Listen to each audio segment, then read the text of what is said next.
Over 100,000 people marched across France Saturday to protest against President Emmanuel Macron's plans to force the vaccination of health workers and require a COVID-19 vaccine certificate or negative test to gain entry to bars, restaurants, and movie theaters. Demonstrators say Macron's sweeping measures announced this week to fight a surge in COVID infections infringe on their freedom of choice.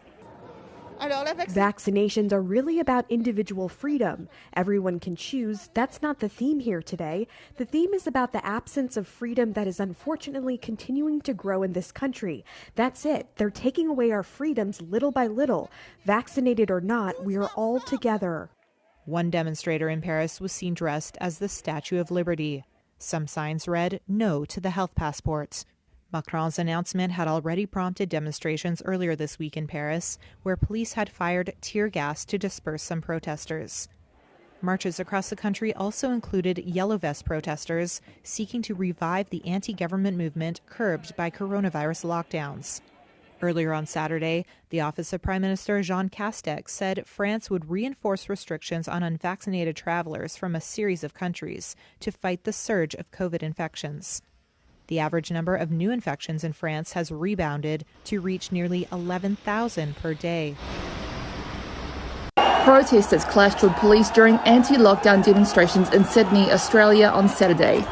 Thousands of people, mostly maskless, gathered in defiance of public health orders amidst a growing COVID-19 outbreak.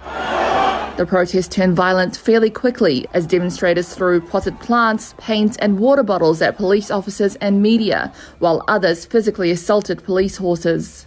New South Wales Police Minister David Elliott announced the formation of a strike force to identify and charge those involved.